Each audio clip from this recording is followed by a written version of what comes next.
IVM. The Cred app has made my life super convenient.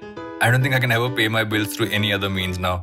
Cred is an exclusive club where high trustworthy individuals are rewarded for just paying their bills on time. So don't miss out. Just download Cred and be part of the club.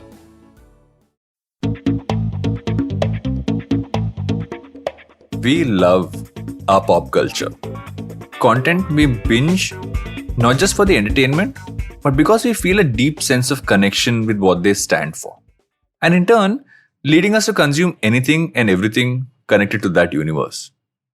It's this deep sense of connection that's led many companies to focus on building products that help us literally wear our fandom on our sleeves. One such company is the Soul Store.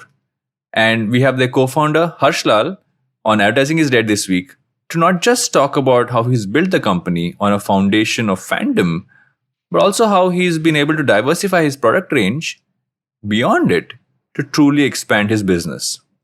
I'm Varun Dugirala, and this Advertising is Dead. We're right back with Harsh. 2020 is a difficult year. A global pandemic, protests, elections, recessions, you get the picture. What we need is a space where we can have nuanced discussions about global affairs and foreign policy. That's where I come in. My name is Hamsini Hariharan, and I host the States of Anarchy podcast. Every second Tuesday, I speak to experts in the field of international relations to make a little more sense of the world. So join me on the IVM podcast app, website, or wherever you're listening to me right now. Welcome back to Advertising is Dead with Harsh. Hey Harsh, I'm happy we're finally doing this. Awesome. Yeah, it's great to chat with you. Like I said, I've been an avid listener of Advertising is Dead for about a year now. So it's a fun experience for me to actually come and chat with you on this podcast. So, one of the things I thought about when I was thinking about how to kick this conversation across was the fact that how did it start? Did it start off from almost like a thought from your end to say that, okay, this is something I really have been looking for, but I haven't found something? Or did it come from, okay, this is a great opportunity to kind of tap into because it seems to be underserved? Where did it all start? I think, to be honest, Varun, it was definitely a bit of both. The starting point, I think, for the Soul Store was the fact that all of us were fans. We've all grown up, watching these superhero movies, growing up on superhero comics, your movies, TV shows, stand-up comedy acts. So we've all been consumers of pop culture growing up. Whether it's Star Wars, Lord of the Rings, cricket, you name it, we're basically fans first of every single license that we have. And growing up as fans, what we did realize was that if you were a fan, for example, of say Star Wars or WWE, if you wanted to buy an original T-shirt for these, your best bet was probably buying a T-shirt for say 2,500 rupees from the US. Now you either pay a bomb for shipping and you get it from the US, or you probably ask your aunt or your uncle or your cousin in the US to ship it to you. And most likely that T-shirt was probably made and designed in India, imported to the US and then imported back, right? It didn't seem to make sense. It was a very, very inefficient and an inexpensive system. And the other option you had as a fan, obviously, was buying a fake T-shirt for, say, 200, 250 rupees, right? Now, in a country like India, when your options are a 200 rupee fake T-shirt or a 2,500 rupee original T-shirt, it's not even a decision for most people, because I would think multiple times before spending 2,500 rupees on a T-shirt, no matter how big of a fan I am. Yeah. So we saw a great opportunity where there was a massive gap, obviously, where, your holy trifecta of great design, great product, and affordability was missing. And that's actually the reason we decided to start the Soul Store, to essentially serve every fan in the country. Yeah.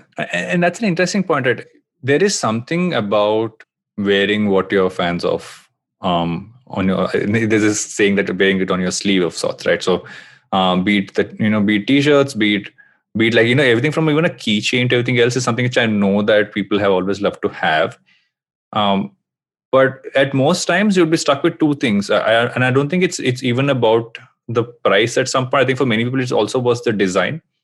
It's about how do you showcase that you are a fan of X and Y in a way that doesn't feel like it's common. I don't know if that's the right word to use, but to almost give it a distinctness, right? I give it a certain personality that kind of comes from a very like fan perspective.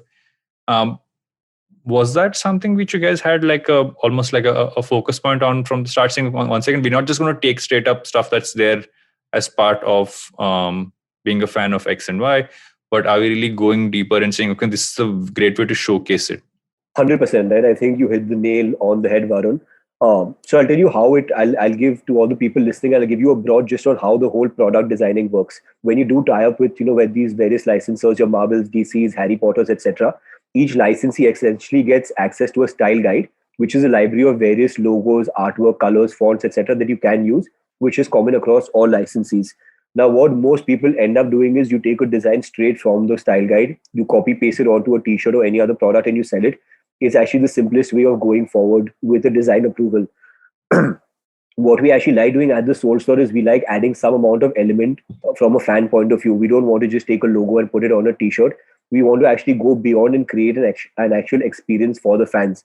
How do we do this? We always push the boundaries, push the style guides as much as possible. We think of it from a fan's point of view. As a fan, what would I want to wear? As a fan, what would I be proud of signaling to the rest of the world?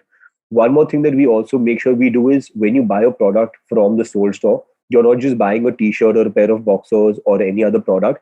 You're essentially buying an experience. Now, to give you an example, our first license was The Big Bang Theory back in 2013-14. Now, for fans of the show, you would have heard of Sheldon's roommate agreement, which is something that he made Leonard sign. Yeah. So when we got the license for The Big Bang Theory, along with every design that we sent out or every product that we sent out of The Big Bang Theory, we actually send a customized roommate agreement to every single customer. So if you ordered a Big Bang t-shirt, you would actually get, a customized roommate agreement saying, "Dear Varun, these are the terms and conditions of our roommate agreement." And it was personally signed by Dr. Sheldon Cooper.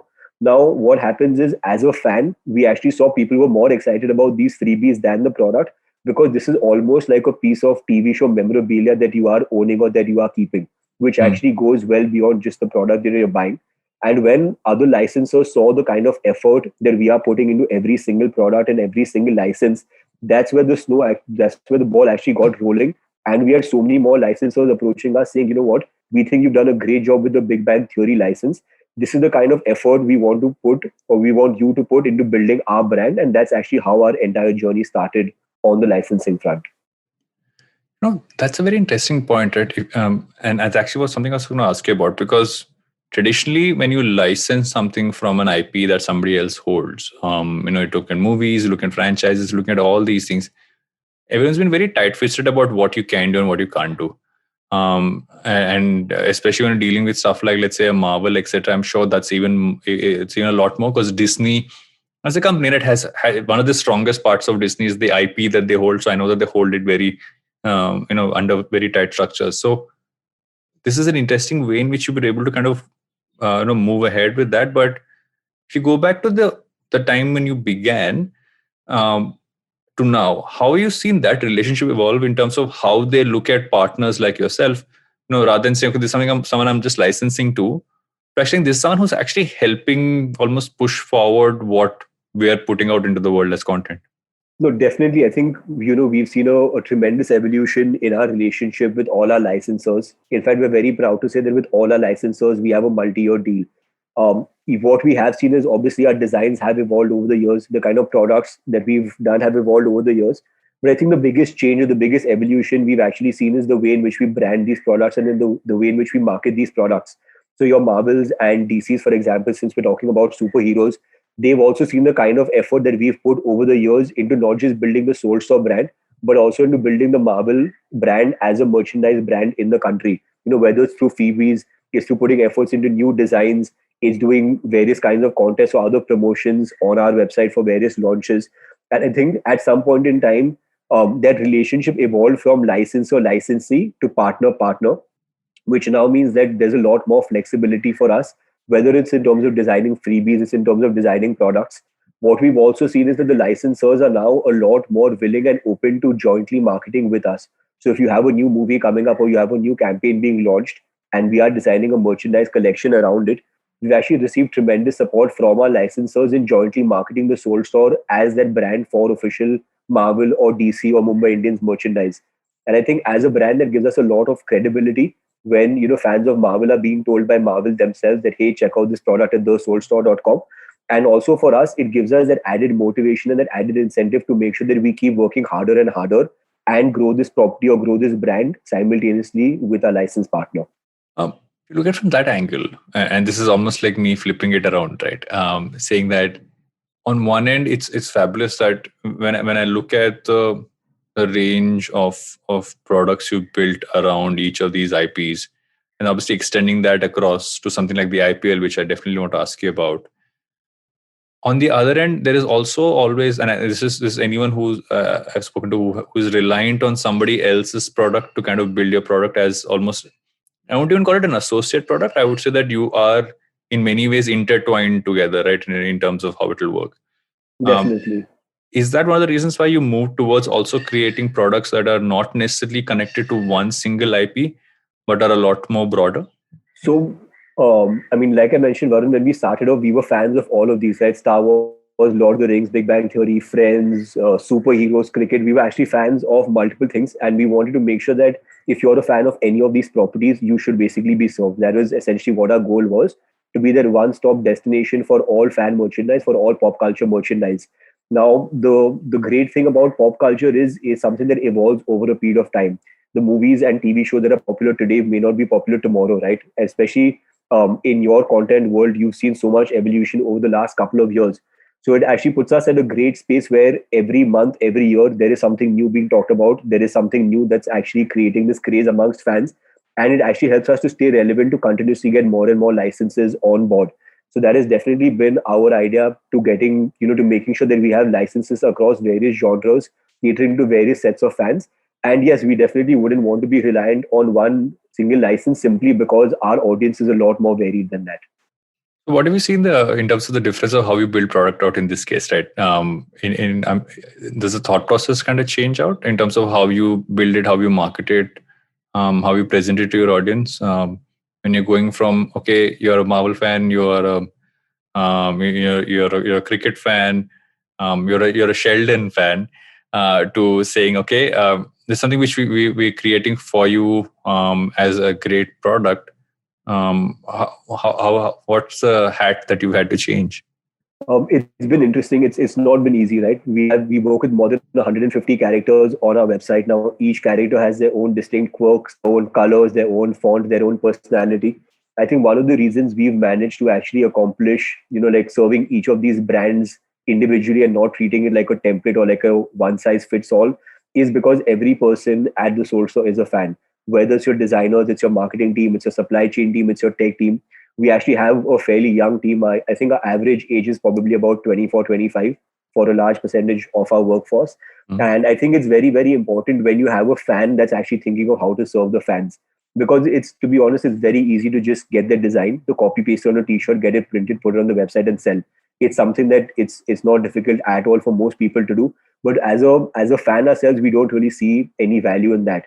Tomorrow, if I'm selling you a black t-shirt with the yellow Batman logo on it, you can probably get the exact same design on 20 other sites, probably for a cheaper price or a different quality, right? I'm not adding any value.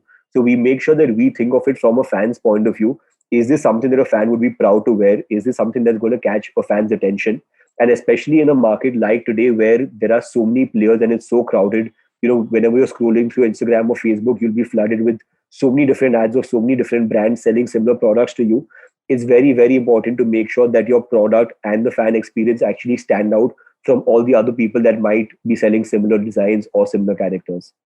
Uh, you also have a unique way, and I've looked at this for a bit. It's a your unique way of even marketing your product, right? Because you are in a way actually, no, to a large extent, you are almost like a fan.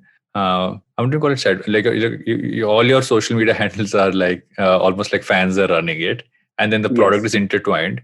And as you kind of diversify the product across multiple sides of things, how have you seen how you market evolve? How have you seen that connection that you build with your audience kind of evolve?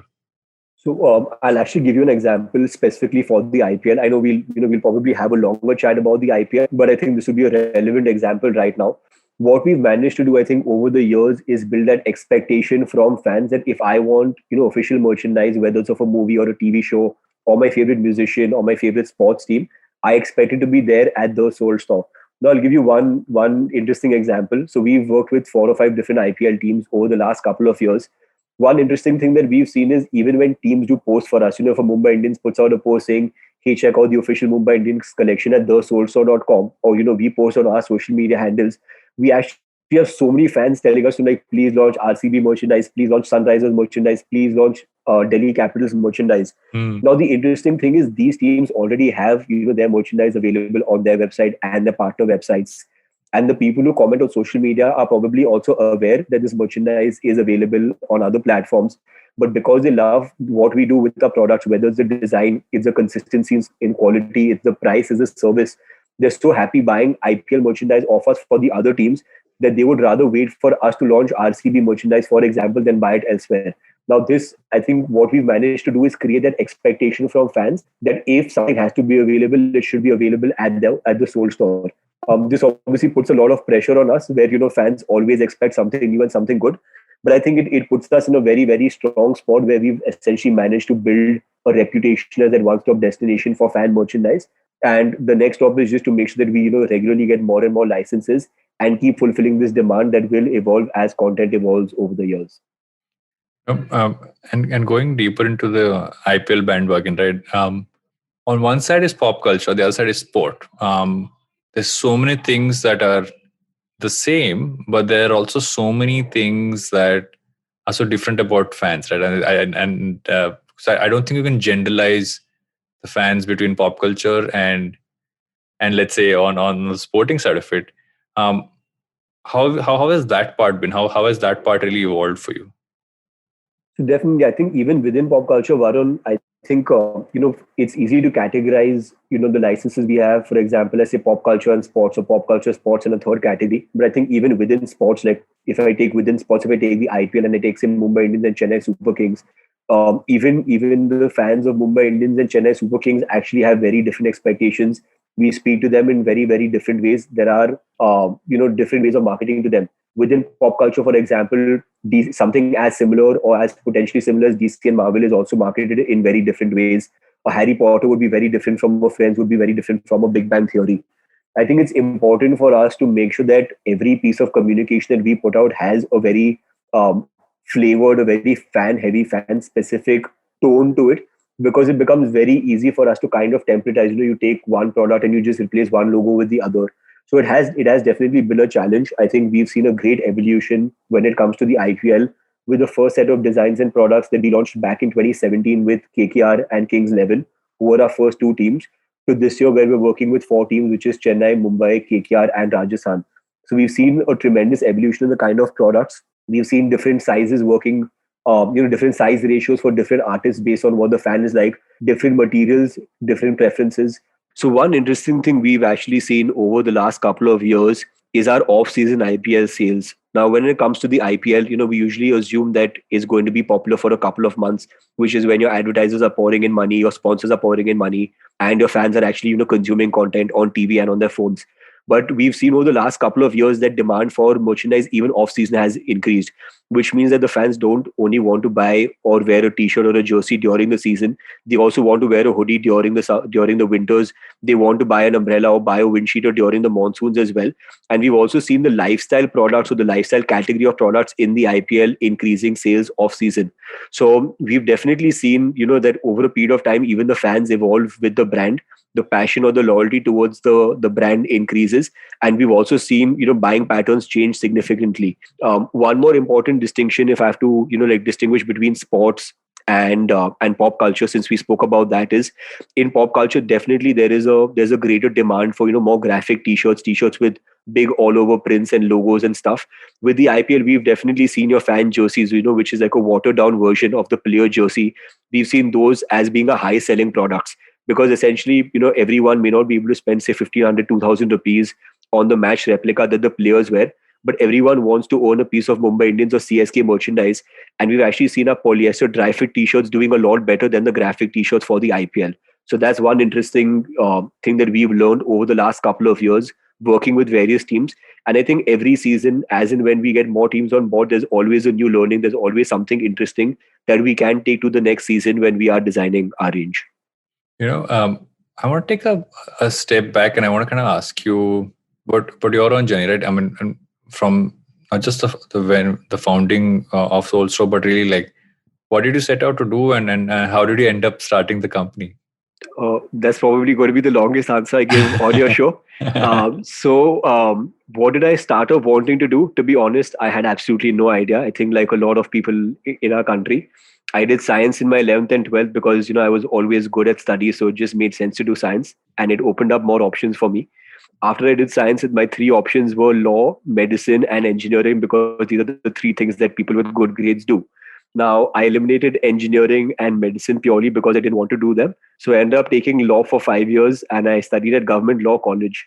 While I was studying at government law college, I did a bunch of legal internships as well. We didn't really have college, we didn't have lectures. So I was lucky that way. Got time to work at a bunch of law firms, interned out there. And I think as I interned out there, the one thing that was very clear to me is I don't think I'm going to do this for the rest of my life, like given a choice at least. So after when I was about to graduate from law school, in my final semester, I actually interned with BBC for 2 months. I'm like, you know what? Like now your college days are going to get over. It's time to enter the real world, the adult world. You can't live off pocket money anymore. You need to start fending for yourself. So I did a journalism internship with BBC for 2 months where I got to work with their TV and radio team. That was actually a lot of fun. I did that for 2 months, but again, it didn't seem like something I wanted to do permanently. So I then, after I graduated from law, I could have joined a couple of top law firms because I did well, when I graduated. But I was like, this is not what I want to do. Let me try out advertising. It seems fun, right? And I think you think this is something that you can probably back me up on because you've been in this field, I think, your whole life. Yeah. And advertising definitely seemed like a fun, glamorous thing to do from the outside. So I Yeah, took up an internship. there are very few things glamorous about advertising on the inside. Agreed. But at least, I mean, to someone who was studying law and wanted to leave law, I'm like, sure, like advertising seems like a better option. I basically took up an advertisement internship just after I graduated from law. I worked with their social media and their copywriting team, which was actually a lot of fun. It's something I really, really enjoyed doing. And they offered me a full-time role in client servicing, which is the exact opposite of what I wanted to do. But I'm like, cool, like I'll give it a shot. Let me try this for a couple of months and see how it goes because there's nothing to lose, right? So yeah, so after I finished my stint with advertising, I told myself it's been a year since I've graduated right now. I really need to figure this out. What is the one thing that I really, really like doing that I could probably see myself doing long term? And everyone who knows me knows that I love tattoos. I actually have 3 tattoos that I've chosen at very strategic locations so that they don't hamper my job prospects in future. So I actually took up a 6-month apprenticeship at a tattoo studio in Bandra, which was a very, very interesting time for me. I have to tell you something. Yes. Where you have done that apprenticeship is the only place I've actually gotten a tattoo. Weirdly enough, both in the Bombay branch and in the Goa branch are the 2 places that I've actually gotten tattoos from, except for an earlier one which I've had from post school. So when I saw that in your LinkedIn, I'm like, 1 second, I know this place because literally has been like the Goa and the Bombay ones are the 2 places I visited to actually get a tattoo. Awesome. Yeah, I mean, great coincidence for sure. So it was a fun time. Honestly, it was a lot of fun. It took some amount of convincing my parents that I want to take 6 months off and I want to actually learn this. And they were very, very supportive at that time. They were like, okay, you know what? We don't want you to have that feeling that what if, or like what could have happened. So I actually did that for about 6 months. It was a lot of fun. It was a very, very different experience. Like meeting so many different people. I think it had also taught me a lot of things which I use at the Soul Store today. When you're convincing someone to get a tattoo, you're convincing someone to get something permanent on their body. I think your sales skills are probably as heightened as they potentially need to be. I think there's also a lot of hard work and a lot of attention to detail and meticulousness that goes because you have zero room for error when you are permanently putting something on someone's body. So while I didn't end up pursuing tattoo professionally or as a long-term prospect, it was definitely a very interesting 6 months. I then went back to law for a year because I'm like, cool, I need to have something stable that's going on. So I did law again for a year. And then finally the Soul Store happened. So yeah, this is a very, very long answer. But I think the interesting thing is whatever I did, and I've done a bunch of things over the years before the Soul Store happened. I think the fact that I've gotten that varied experience in so many different fields actually helps me as a Soul Store today. Because as a young brand that's collaborating with so many different partners from so many different genres, I think it's very, very important to have that sort of mixed experience across multiple sectors. And there are bits and pieces of learnings I've taken from every single job and every single course that I've studied, which actually helps me till date at the Soul Store, including client servicing at the ad firm, which I was not a fan of back in the day. You make an interesting point, right? Is that when you are running a company that has almost like varied legs to it in terms of Because in a sense, the fact that you have to go across the entire, like, let's say, I'm using the word plethora after a long time, but an entire plethora, or entire range of different kinds of like, for lack of a better term, fan clusters. You are in many ways almost switching personalities, and you're putting it across someone who's really passionate about something. To make, I mean, if you can convince a DC fan to buy a Marvel T-shirt, I'm guessing that is you convincing them to get a permanent tattoo, right? It might actually be equal to that point. Yes. Have you seen a change in how people are looking at? I'm going to have two parts to this question. Have you seen people change what they buy over time? And in terms of, like, these are things people really are spending a lot more on, and what have you actually seen change in that, especially over the last year or? Okay, so I think I'll take the first part first over the general changes in trend that we've seen over the last 7 or 8 years. I think when we started off, right, we were bootstrapped for the first 5 years. We essentially took savings from our first job, put all of it into the Soulstore, and started off that company. So when we did start off, we were predominantly a t-shirt brand, and that's something that that kind of stuck with us for the first couple of years at least, as the Soulstore. Over a period of time, we obviously got into a lot more products. We had accessories, boxers, mobile phones, etc., etc. So we actually grew our product range from about 2 or 3 products when we started off to about 30 plus products today. What we've seen is that at the end of the day, fans are fans. So if you're a fan of DC, and I start off by selling you a DC t-shirt, when I launch DC boxers, you will come back for them. When I launch DC joggers, you will come back for them.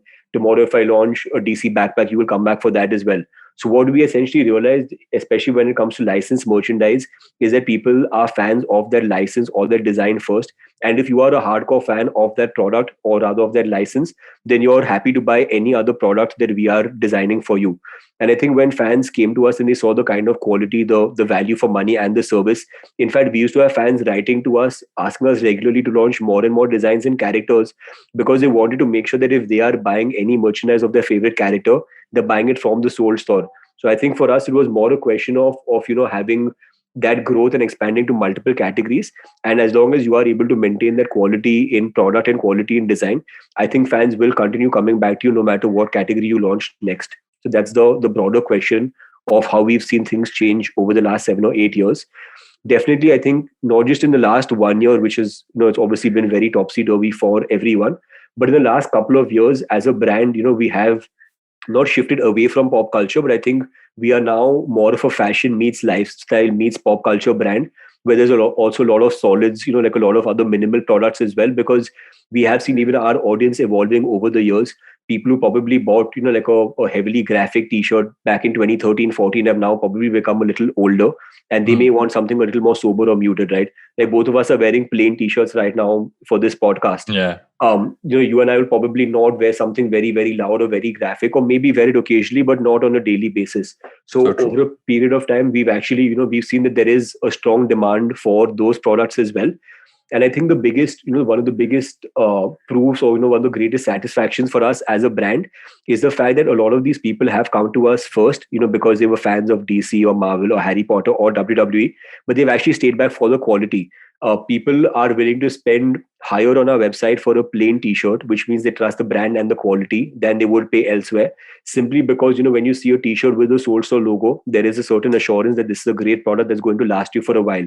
So over the last couple of years, we've actually seen a tremendous growth in the non-licensed part of our sales and our products growing. And when it comes to the last year specifically, I think, with most people staying at home, there has definitely been a tremendous rise in the need for casual wear. So we actually launched shorts in the middle of the pandemic last year. A lot of people told us, don't launch a new product at this time. Don't take a risk. Just stick to the basics. But our thought process was, we're going to be working from home most likely for the next couple of months. People are not going to wear shirts and trousers and formals at home, right? They want t-shirts, they want comfort wear. So we actually launched shorts for the first time in the middle of last year's lockdown. And it's actually been one of our most successful categories till date. The second thing that we did is we actually launched a lot of women's wear products as well in the last 6 to 9 months, because we realized that, almost about 40 to 45% of the users on our website are women. But from our total product offering, probably about 10% of products were specifically for women. And all the other products were either specifically for men or unisex. So the women also really liked our products. They really liked our designs. Because we didn't have women's options available, they were actually buying the unisex products.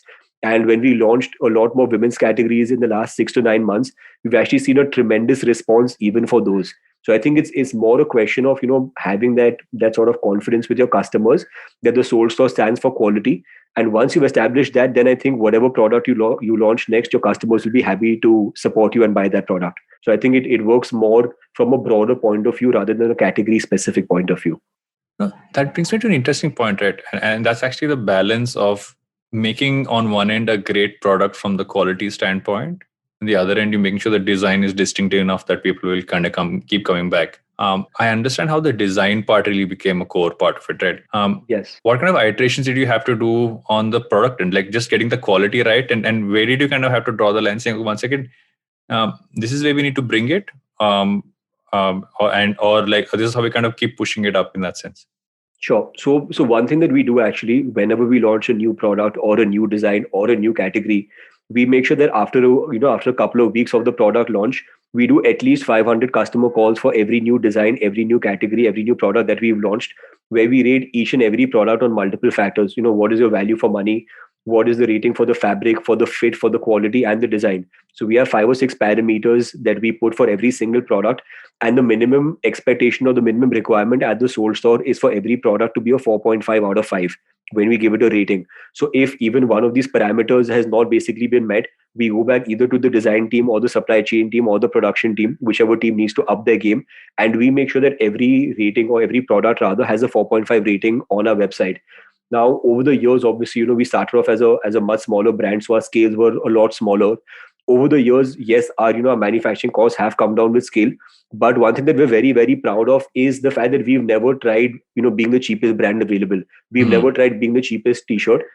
Yes, there are people selling t-shirts at 250, 300 rupees. There are also people selling t-shirts at 1,000 and 1,500 rupees. We never claim to be the cheapest or the most affordable brand, but we definitely give the guarantee that we will be the most value for money brand.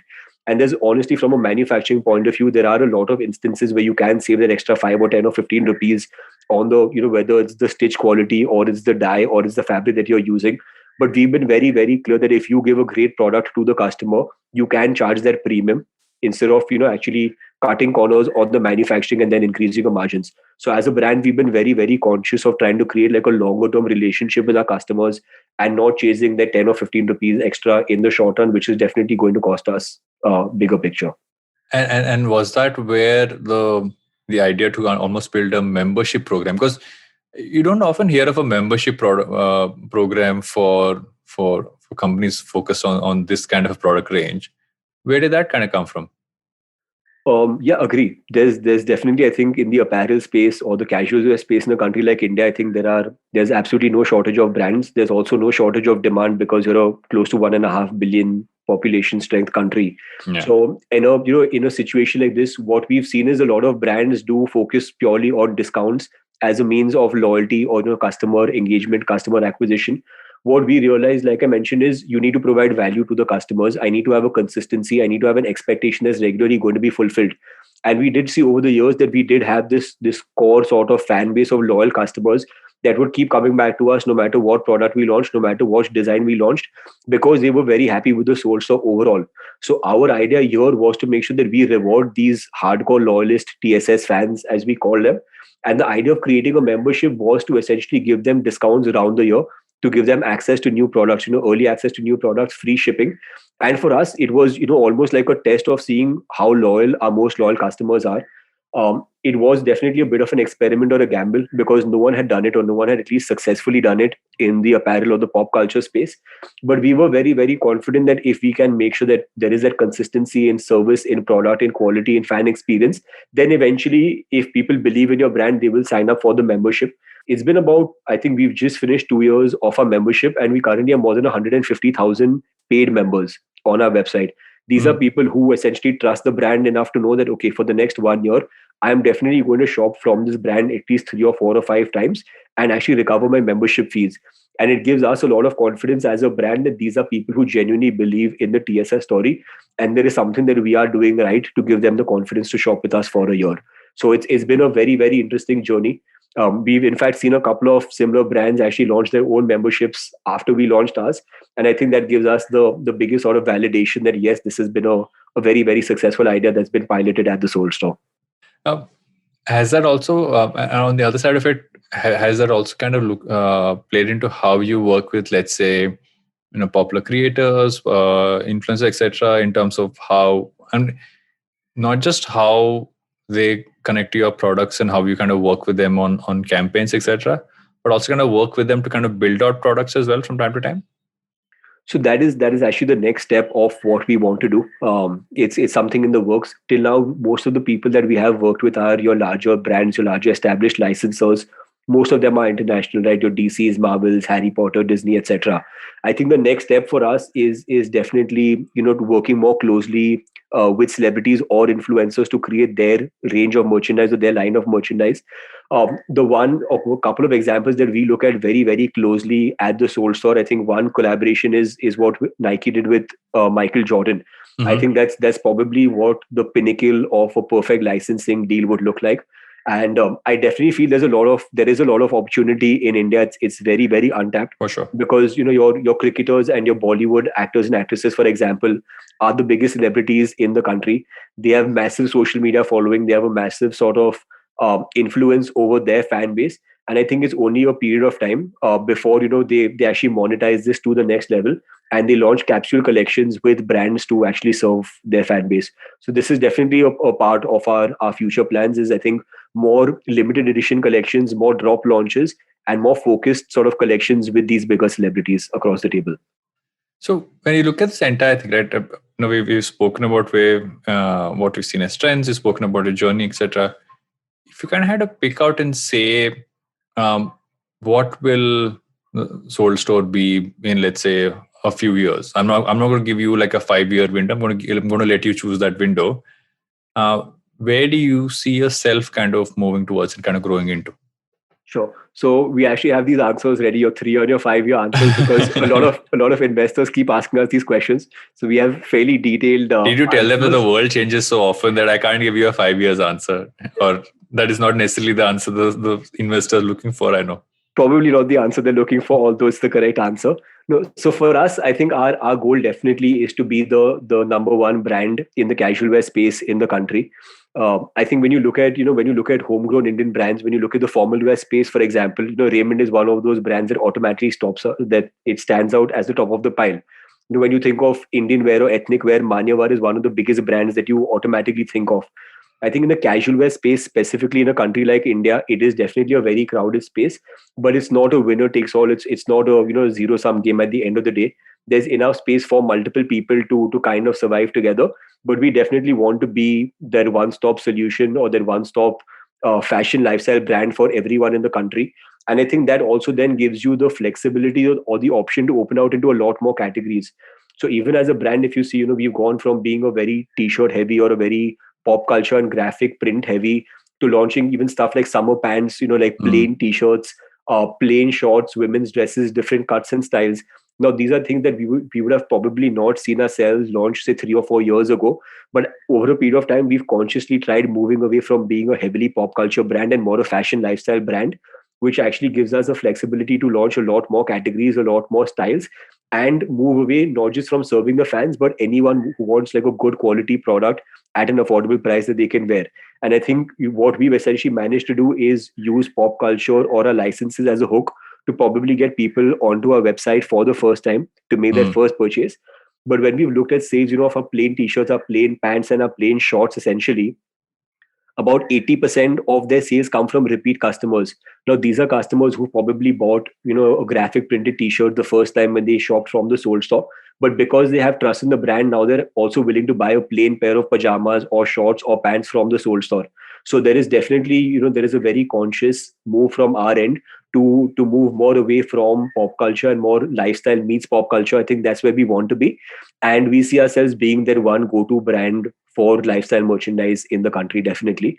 To all the people who are fans of pop culture, don't worry. We're not going to stop working with new licenses. We're going to make sure that your favorite movies, TV shows, sports teams, everyone else is always available at the Soul Store.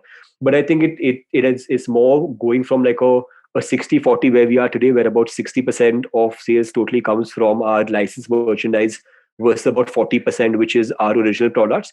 The plan over the next couple of years is to make that 40-60. And what's also interesting is that about a couple of years ago, that number was about 75-25. So we've already over the last couple of years gotten people who are now fans, not just of your Marvels and DCs, but they are fans of the Soul Store brand, which is very, very important for us going forward. Towards the end of every episode, and you know this because as you've told me that you listen to the podcast, I do this segment where I ask my guests a set of questions about, focused on them. Yes. Because you're a listener, have you prepped for this? I'm going to be honest. When I first reached out to you about this podcast, I did think of a couple of answers, but then I also realized that the whole point of this section is, the spontaneity and whatever randomly comes to your mind. So I'm honestly going to tell you that I had thought of a couple of answers, but I will consciously not choose those answers. And anything else that comes to my mind, anything goes in this segment is yes. How I like to put it in that sense of the word. So. What are you into beyond what you do at Soul Store, which people would generally not know? I mean, we've spoken of tattooing, and that could obviously be one point of something that you could have been into, which many people might not know from before. But what do you spend a lot of time doing? What's your out of work obsession? Okay, so I think the last 1 year, I've actually started listening to podcasts quite regularly over the last 1 year itself. A couple of things which I actually really, really miss during the lockdown right now. I think one is just long jogs. I think in tennis and kickboxing, I think it's very, very important to have like a sport or like a physical activity that you enjoy doing. It's great fun. It's a great stress buster. And I absolutely cannot wait for things to open up and go for one more kickboxing session again. There's just like a different thrill, when you sweat it out for like an intense 1 hour session. So probably kickboxing and tennis. No, that's interesting. That's an interesting combination of kickboxing and tennis are like two parallel sides of what people would consider sport to focus on. So it's interesting you chose those two over there. What can you put together in an instant?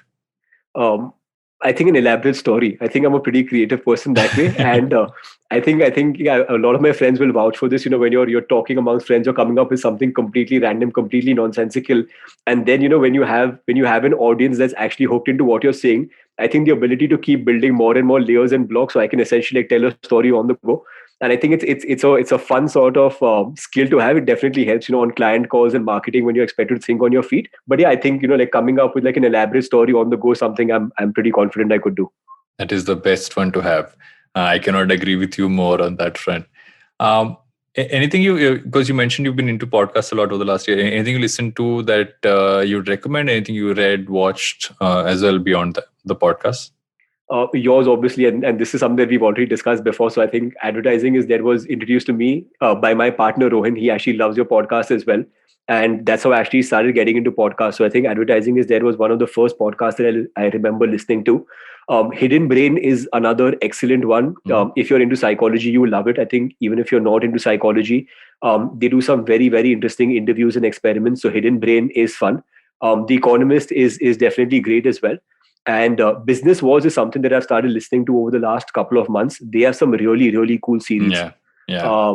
So to the people listening, they essentially take your major business wars, like your Nike versus your Adidas, your Netflix versus HBO, Domino's versus Pizza Hut. They actually take all of these sort of historical rivalries amongst companies, and they break down their entire journey into like small bits of 5 and 6 episodes. And they've recently launched one actually on the vaccine wars, about how different companies actually reacted to the pandemic and started working on their supply chains. So it's a very, very interesting podcast. It's not very technically heavy or very jargon heavy, but definitely gives you like a great oversight on how bigger brands actually think and how they are so much ahead of their competition. So I think even as a founder, it's always great to just see how these guys actually think at a very, very different level from what most of us are used to. And interestingly, they actually, I think David Brown, who hosts that and is creative in the podcast, just released, I think he's releasing or has released a book as well based on Business Wars. So that should be an interesting one to read as well. 100%. I'm happy. I'll send you my address. So feel free to give me one. For sure. That sounds like a plan. And my last question, as always, but I'm going to see how I can spin this one. Sure. Why do you think? Although I know your journey is going to expand further from there, why do you think building product around content or anything that people are fans of will not die? So I think one reason, licensed merchandise has done well, specifically in our context, is our job as the sole store or as a brand is not to create that demand. Our job is to fulfill that demand, right? Which makes it a lot easier when it comes to acquiring customers. It comes to selling products.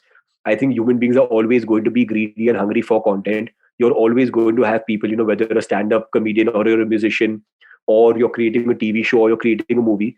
I think the fact that human beings are always going to be very, very hungry for new content means you're going to have someone who's going to invest that much amount of time and effort creating that property, building those characters. And I think once you have that demand that's already built in for the fans, our job is merely to service that demand. So I think that actually puts us at a very convenient space where I do not have to tell you that, hey, Varun, you should be a fan of Batman and therefore you should buy this t-shirt.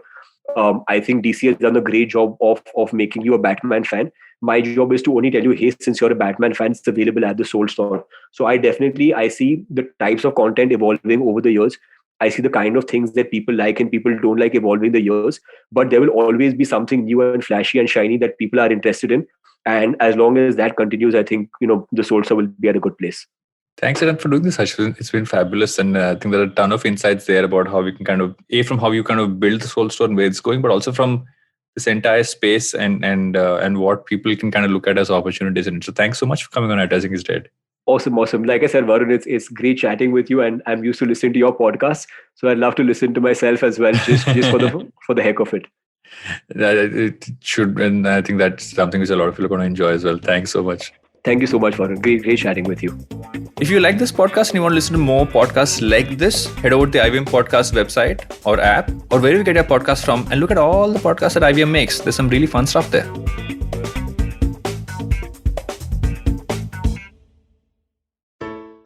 I hope you enjoyed that show. If you aren't following us on social media, please do. We're IVM Podcasts on Twitter, Facebook, and Instagram. I'd like to thank the sponsors on the network this week, Cred, thewholetruthfoods.com, and Seat Tires. We really do appreciate the support. So the last year's been tough for all of us, and the second wave of COVID really hit us badly. To help those affected by the pandemic in India, the podcasting community has come together under the Pod for Change banner to raise funds through an exclusive NGO partner, Give India. Join IVM and Pod for Change as we look to make a positive impact in the life of those affected by COVID-19. You can go to tinyurl.com/podforchangeindia, and remember, somebody could really use the help. And now back to the promo. On the Simplified podcast, the gang explains the oxygen crisis happening in the country and tells us the various measures being taken to tackle it. On States of Anarchy, Hamsani Hariharan talks about how the geopolitical relationships shaped COVID response and the world order. As Indians, we're all familiar with acid reflux or heartburn, given the spicy food we consume. On The Habit Coach, Ashton has some simple solutions to counter that. Vatsama Moria explores the iconic neighborhood of Dadar and tells us its connection to outer space in Postcards from Nowhere. It was Dangle time on The Fighting Goat, as hosts Somesh and Arjun were joined by unbeaten MMA fighter and Commonwealth gold medalist Ritu Fogart. The traveling professor Siddharth Deshmukh shares examples of various innovations that came up during the COVID times and helped us deal with the situation. And with that, we hope to see you again next week. Do you know Tamil? Tamil puriyuma? Do your children enjoy great stories that inculcate good values? Hi, I am Ravishankar Balachandran and I host the Storytime Tamil podcast. I am excited to share a short story with great moral values every day. Listen to Storytime Tamil on the IVM podcast app, YouTube, or wherever you get your podcasts from.